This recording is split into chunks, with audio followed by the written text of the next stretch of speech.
Okay, yes, so this is Synapse, and you've probably not heard from me in ages. I used to do a thing where I'd talk over Spelunky before I did streaming, and I figured I'd get back to that because I don't have time for streaming. Wow, okay, Synapse, this game. I want to just rant about this game.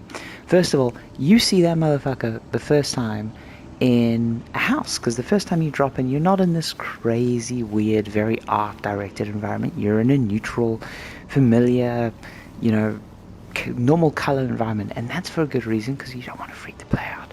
Also, the first time you come here, these two pads aren't here, because these two pads introduce the roguelike mechanic, and that's a nice big surprise.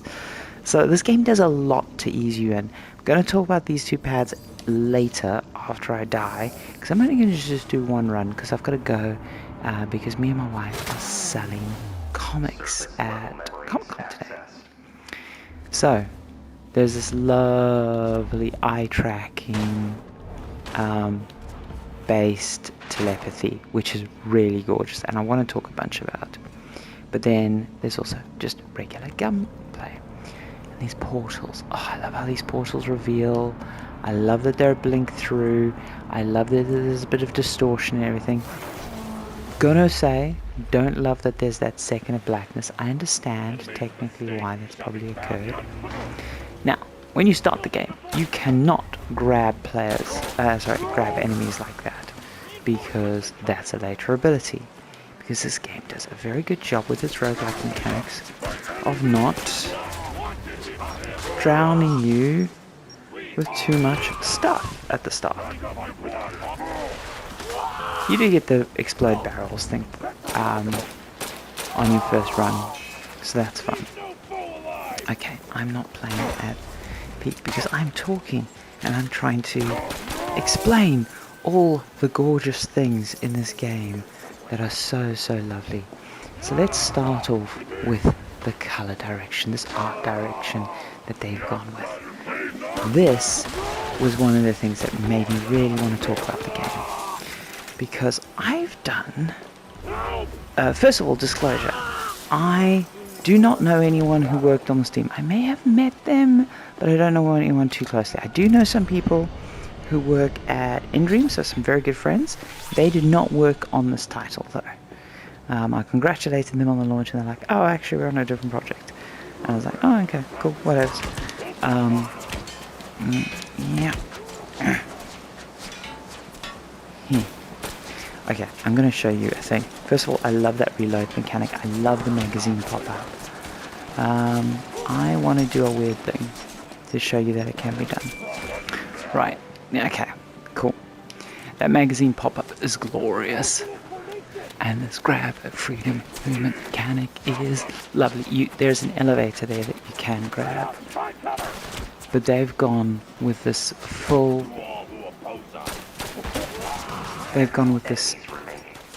lovely full grab mechanic, very much like... Where's the last guy? Go swim. This lovely grab mechanic, because so many games for like your ducking and dodging are like, well, just duck and dodge in real life. And that's a lovely concept, but it does wear out at times, and a lot of people can't duck and dodge. So the ability that you can sort of grab your cover and go under cover like that, it's just glorious, don't mind my aim.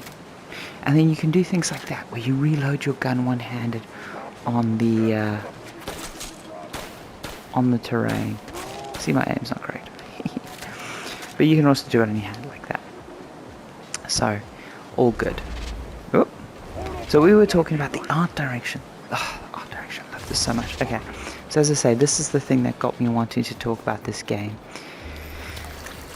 Now, a lot of people go like, oh, Sin City, great, They'll say, oh, we've seen this before. Love that gorgeous fading away and everything. And they won't think much of it. But then you're forgetting this key mechanic of grabbing things. I'm going to go a bit slow here because I want to have you here listening. Oh, wait, never mind. Hold on. Your mate's going to listen to me. Okay. No. Come here. Oh, we got 5 enemies remaining. Oh, never mind. never mind. You go over the edge there. We'll get one of your brothers to listen to the final bit. So, there's eye tracking. 2 more enemies. There we go. This eye tracking mechanic. You can turn it off and go to other things. And they'll probably have to eventually port this to other platforms or whatever and turn this off for platforms that don't have eye tracking. But something, because I'm doing a lot of eye tracking work at the moment, and something you learn about eye tracking from studies. Color distracts. Movement can distract, but color distracts more. The fact that everything you can do eye tracking on has color and has these very detailed, like moire patterns. That is. Colonel, you cannot torture this man. That depends on your interpretation of cannot. Yeah, we'll talk about the story in a bit. It is lovely insert, very cost-effective insert. I understand why they've done it. Do I want to go all that way for it? Yeah, let's go all that way for that, because we're chatting away about the game. I can't remember how bad fall damage is in this game, so I'm going to do the proper thing and go down while I talk about it. So, eye tracking. So this color isolation technique and that sort of stripe motion, constant motion pattern on things that you can do eye tracking with is something we know both from eye tracking studies and also brain-computer interface studies when we do focus, when we want a subjective focus on something, is a very effective method of retaining their focus. So the fact that when I look at an object, it pops with color, and the fact that the objects that I can look at have these very high contrast, detailed lines really helps the eye tracking. And I can't imagine that's by a mistake. I'm sure these guys have actually, well, guys and gals have actually read the paper. Can we get that? We can't get that. Oh, that's a crying shame. Well, let's get the ammo. Oh, that shows you how sloppily I've played this level. So I'm almost certain that they have read those papers and done that thing, because the moment I saw this I was overjoyed, because first of all, someone's using eye tracking as a core mechanic, and it's one of the killer features of PlayStation VR 2. I was really skeptical of it when the team first proposed it. Full disclosure, I was on one of the feedback teams for the PlayStation VR 2 design, so I was involved in that, especially the controller side. But when I tried the earlier versions of eye tracking, it just wasn't as good, and I was concerned it would never be good enough for gameplay purposes. But hey, the Toby guys really stepped up, and the final result of eye tracking and modern eye tracking and systems is really good. But you should still assist it. And these guys, because they've done one of the first games that it's a really core mechanic and not just a bit of auto aim or a bit of an assist, really helps with this. So I'm sure they have read the papers, or at least someone who has read the papers has given them the advice. So obviously at the end of everything, we get these lovely little things. Oh, I love the crack thing, by the way, that stops you going through early. Because it's a roguelike, and it's all about empowerment, this game. And I love that, that graphic text as we come in. Those things really fuck with you when you first play this game. Little suicide bombers. No, go to your friends. Go to your friends. There we go.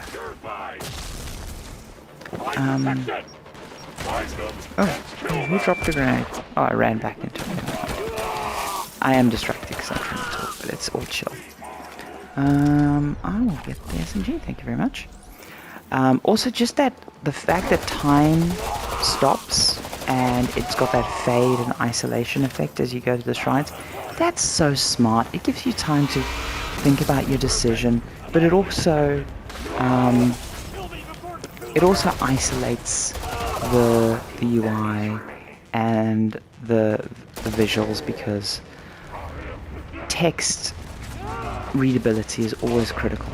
Okay, how about you do that? You get introduced to, and I love that this is using the adaptive triggers it's got a pressure point, so when you work with the adaptive trigger, you can set like how deep the pressure point is, and it's different for grenades and it's different for barrels. And so you can see I hold that there and it doesn't explode till I actually crush it. Oh, there we go. You're gonna be helped. And fuck off. You. Oh. Trying to explain. Oh. Oh, fuck. I died. Ah, I said I was only going to do one run this morning while I talked, but there's so much I want to talk about this game. Ah. Okay, I'll do one more run. Because if you're still here, let's talk about this for a bit. So first of all, I love this. All of the rewards are what they describe as creative kills, but they're basically an incentive system to, I mean, so that's just grindy, and that's just grindy. So the grindy stuff, you just gotta grind. But this stuff, I really love. Things like, use mental block to protect yourself from 10 shots. So that's telling you to pick up those blocks and use them as portable cover. And then you unlock a lot of mechanics. So those are just sort of keep things. The bottom layer is interesting. So brutal minds pick up, advanced telekinesis, I don't need that right now, and the grenade stuff. But like the weapon shrines and the hell shrines don't first appear, so they start appearing later. I'm torn. For now, let's just go with that one.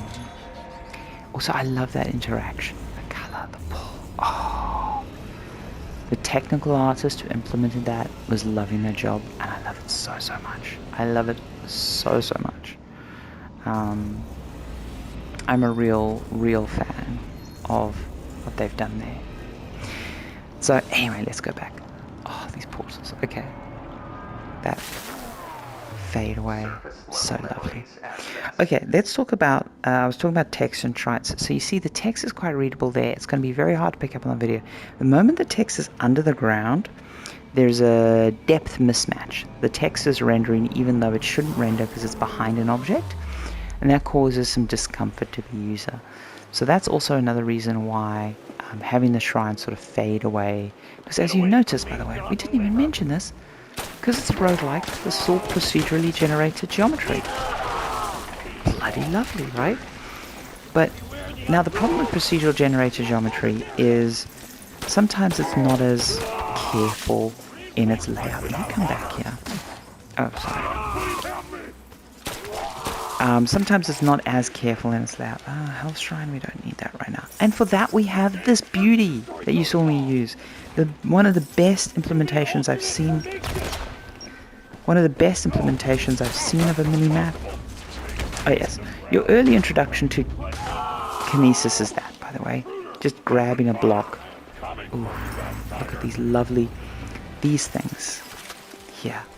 These lovely background visuals, no effect on the levels, but just gorgeous bits of ambient storytelling. Really, lovely. But yes, so this lovely map here allows us to feel very John Wicky, never feel lost in our environments, because we feel like we have the upper hand. And so the random terrain that could be confusing, disorientating, get the player lost, feels like part of the player's strength. Telekinesis, of course, because telekinesis is just so much fun. So it feels like the player's strength. We can hunt down the enemies. There we go. And we can... Ooh, Wilhelm screaming the audio design, of course. Where's he put his grenade? Oh, there it is. Let's blow it up. Oh, wait, we want to do that. So this is lovely, but the other nice thing about this, and the reason why you've not been seeing it as much as you would have in my early runs, is because I can pick up enemies now. Let's play with you for a bit. Oh. Your friend wants to be played with, though. It just feels so good, and that splash of colour, it's so lovely. Tricksters and elite. Okay, so this is gorgeous because this is only as emergent and break-in as you need it. It's got a lot of lovely information there. Oh, it's chatting You away. are some kind of threat to me. Now the story is actually rather lovely and it is well done, but this is the thing I really like about this game. There's a joke, well not a joke, there's more a rule in the industry. 5 million or 100 million. It's either got to be under 5 million in budget or over 100 million. This is a slightly old quotation of the rule. I'm sure the numbers have somewhat shifted to probably 4 million and 150 million. But the truth is that if your game is on a lower budget, then that crack healing. Oh, if your game's on a lower budget, then it just needs to find its niche, and it can make a profit, right? But if your game is over a relatively low, right on the fucking thing. If your game's over a relatively low budget, then you have to do block out the sun marketing, and you're then not competing with other video games. You're competing with movies, television, everything. Oh, fuck's sakes! I hate those guys so much. I'm distracted.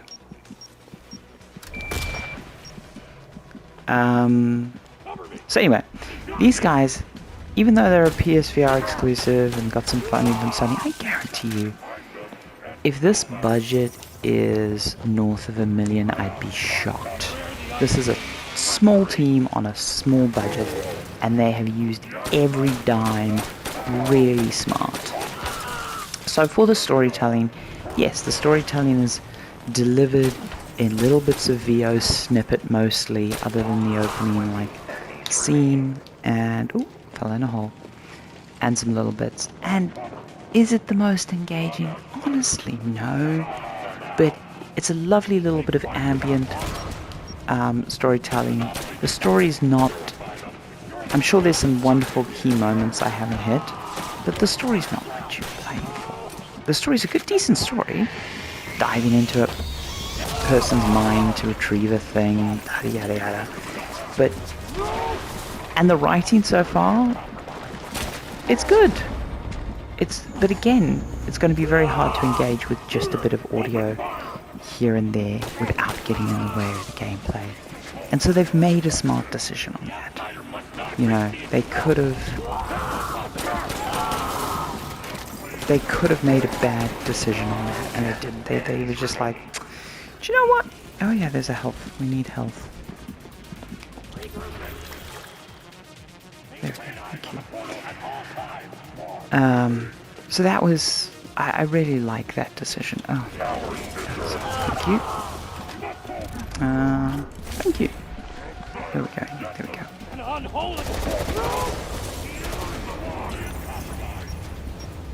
Return to sender. Thank you very much. So this game may pull some critique for the story, but honestly, it's functional. It serves. I'm actually very happy with the story decisions they've made. Where's the last fight gonna come? There we go. Where are you guys spawning? Oh, over there. I am coming for you, outsider. I protect it. But yeah, I feel like the... oh, a little bit of bug there. I feel like the story is... I'll grab some health, thank you very much. Yeah. The story is very, very functional. Oh, yeah, that splash of colour. Love it, love it, love it, love it. And I also love this ranking system. The only thing that would make me happier with this ranking system is if it accounted for more what you did in the level in terms of creativity, and it showed you some of that. Kind of like a Tony Hawk modifier stuff. Because it's fun to have the... Who is that? let's get that one. It's fun to have the... what's the word I'm going to say? The unlocks through creativity. But it means once you've done the thing, there's no incentive to do the thing. And so I'm sure players will find some quite monotonous kill styles that they will stick to a lot. And so having a score incentive to do the old crush box technique.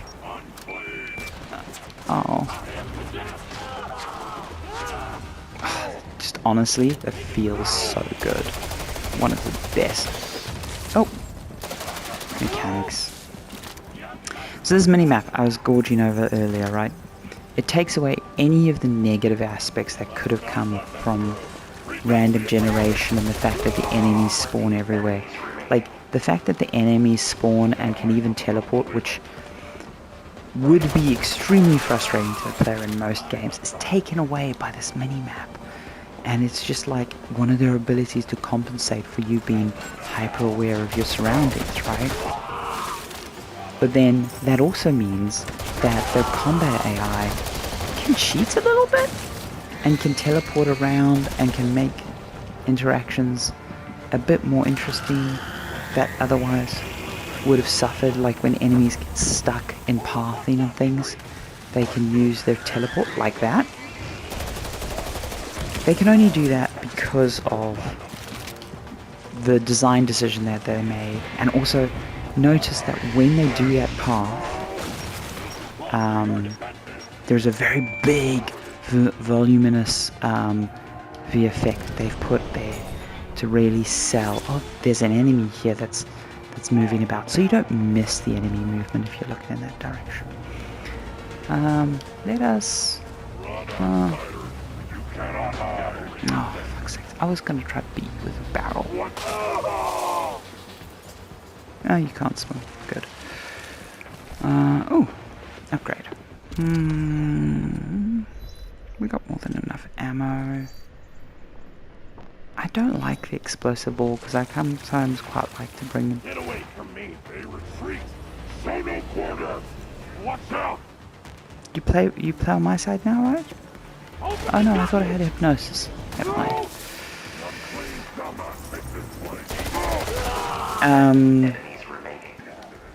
Come down.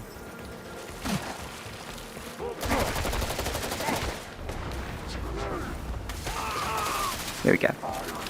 So yes, the pathing and the mini-map is lovely, but then to balance the power of the mini-map, obviously telepathy, as you've seen, is just massively powerful, and it should feel powerful. This is a power fantasy game, clearly, but the enemies overwhelm you, and, you know, the game is still difficult.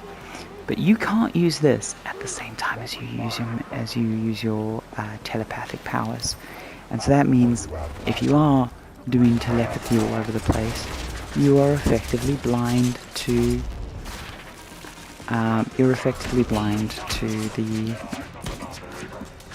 the enemy, like I was there. Come on. One thing I don't like about the telepathy, it's sometimes hard to know when I'm just out of range. Oh, no, you've got to go in the water, mate. There we go. That's sometimes a bit difficult where I'm trying to do telepathy at range. But it's a minor complaint. And they do have a bit of color feedback. It just doesn't scan all the time at distance. So there, I'm like, I don't know what the range of my telepathy is, and so it's hard to know tactically how close I need to get. Go away. Oh, you too. I love that. I love tossing enemies so much. It is great fun. Almost as much as fun as duck shooting. Oh. Now he should be teleporting back up.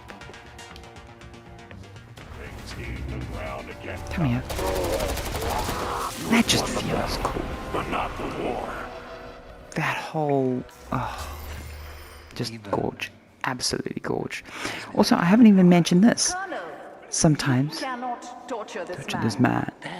So sometimes as this... as you finish, well, all the time, this pulls you through, because sometimes players can feel lost, because even with the mini-map, you can get height disparity or a maze-like feeling to the maps. So the fact that that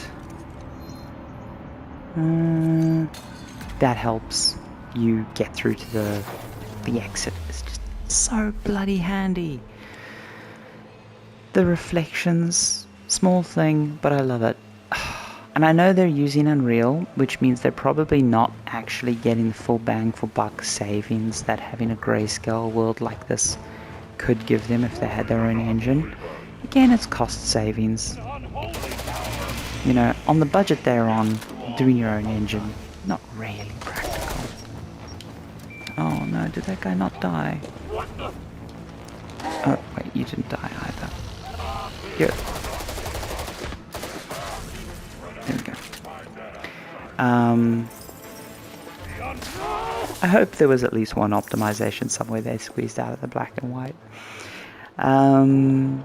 Okay, what was I talking about? I was talking about the range problem of the telepathy. I was talking about the beautiful guide to exit line they've implemented. I've spoken about the reload mechanic. I've spoken about the grab for cover mechanic, which I want to see in more games. I mean, anyone, this is always my test of like, has someone done a fair amount of VR? Because if you've done a fair amount of VR, one of the movement systems you will realize is extremely popular. It might not be for you, especially if you've got motion sickness or whatever, but realistically, motion sickness is becoming less of a problem with our audience as they get more comfortable with VR, as the hardware gets better resolutions and more reliable frame rates. We're getting less VR sickness problems. But that is the blanking now. Monkey game. Gorilla Tag. And while they haven't gone full Gorilla Tag with the movement here, they have embraced the free-for-all grab, climbing, and cover mechanic. And I'd love to see more games use it, especially for the cover and the free climbing. It's very empowering. It's a very fun way to explore the map. But it's also a fun way to take cover. Like, now you're seeing me hunt these guys down with impunity, because I'm just like, screw you! But, you know, in earlier iterations, when my telekinesis wasn't as overpowered and I was trying to do the more careful John Wick play style, where you're like going around and like tat tat tat tat, then I was being a lot more careful. And I'm actually really excited, and I hope, because I haven't finished the main storyline yet, I have very little time to play video games, but I'm actually really hopeful that they introduce a daily challenge mechanic with modifiers like no telekinesis or Oni pistol, or you know, enemies can't be picked up, or just little limitations. Okay, I still haven't beat this guy, but this is boss combat, and this is where I wanted to get to talk about one last thing. This boss design, it's absolutely gorgeous.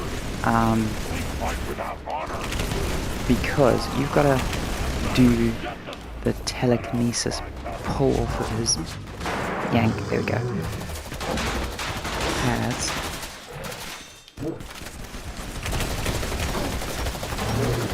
Oh, wait. Guess we made it.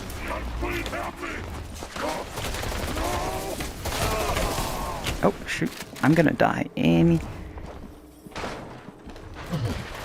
second now.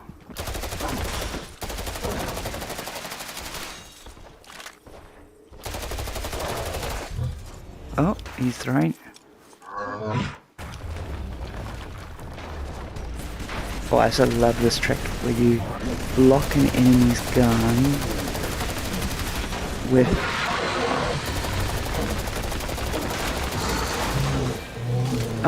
come on, you're going down. There we go.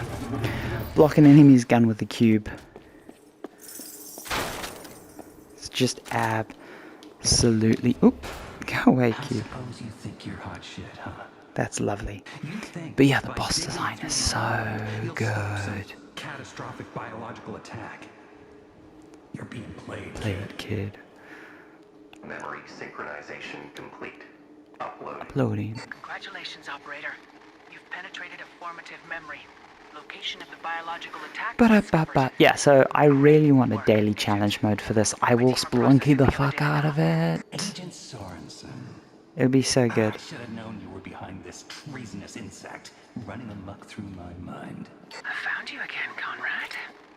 And now, I will end you. Ba-da-da-da-da.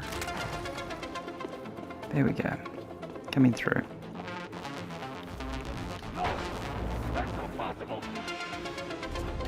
Boom. I love just setting stuff up like that. It's fun. This game is fun. And you know, a lot of people could talk about a lot of things, but games being fun, man, that is a core kind of just, And it, you know, despite this game being cutting edge in terms of using VR mechanics that other people aren't using technology that people like eye tracking, that people have largely been, I don't want to say ignoring, but underutilizing for sure. The game itself always remembers it's about fun, and it doesn't do any VR gimmickry. It focuses on, can this tech make a fun game? And, you know, they don't push against the grain of the VR. They're very much like, how do we make this tech fun? And they've done it. It's really, really lovely. And I haven't spoken too much about the level design. What do we want? We want critical hits, heal 2 health. Oh, we'll take that. And now we're into the next layer. Level design changes. In 4 zones.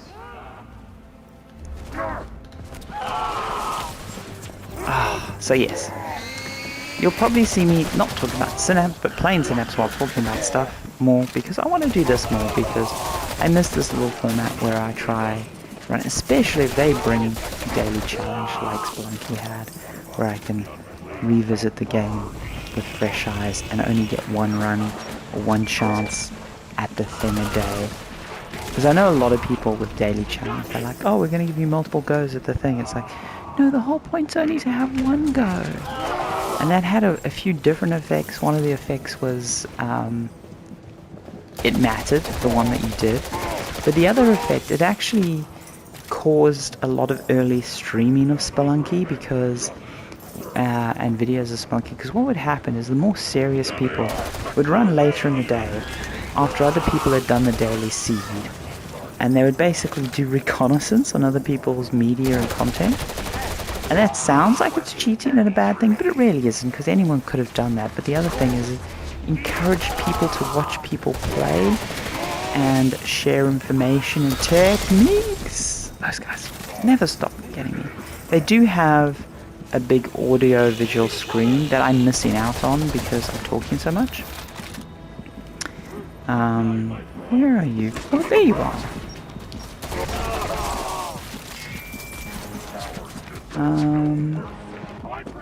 You wanna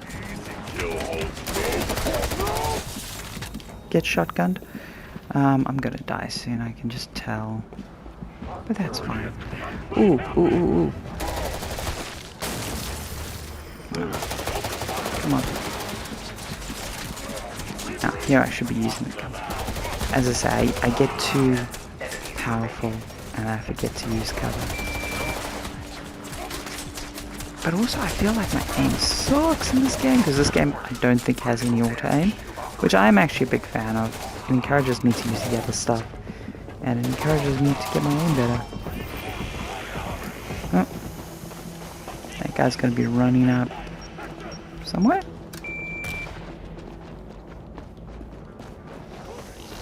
Oh, there you are. Go. Enemies remaining. Oh yes, the enemies all drop, oh shit, mistake. The enemies all drop ammunition, so that's the other thing that I wasn't very good about, is picking up ammunition. Anyway, we will talk about this another time. I need to end this recording. It's too late. I've got to go sell books with my wife. at Comic-Con. Solid performance, operator. You're getting But so this far. game, Just need you to oh, push more and get I will to be the spending center a of the bunch of colonel's time into it. consciousness. They've done a We really, must stop really the colonel's fantastic biological job. attack. Advanced proficiency demonstrated. Awaiting operator review. They have done Upgrades available. an amazing job, and it's an easy recommend. It's frankly a really easy recommend. Do you unlock shotguns? Let's do that. Unlock shotguns. I don't want to carry 2 weapons just yet.